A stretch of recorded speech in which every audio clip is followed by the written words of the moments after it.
কি গো, সকাল সকাল ডাব খেয়ে নিলা? কাল সকাল ডাবটা খাওয়া হয়েছিল না, তার জন্য সকাল সকাল ডাবটা খেয়ে নিলাম। ভালো। আজকে বাড়ি চলে যাবো, ওই জন্য চল একটা ডাব খাই। মিষ্টি আছে, তুমি খাও। না ঠিক খাবে? আছে, না। হুম।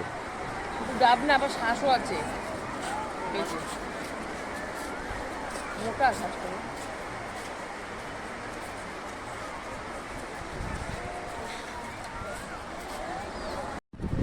কি গো, আবার আবার এই যে শ্বাস? শ্বাসটা বের করে দিল, দারুণ। ওটা বের করে দিয়েছো।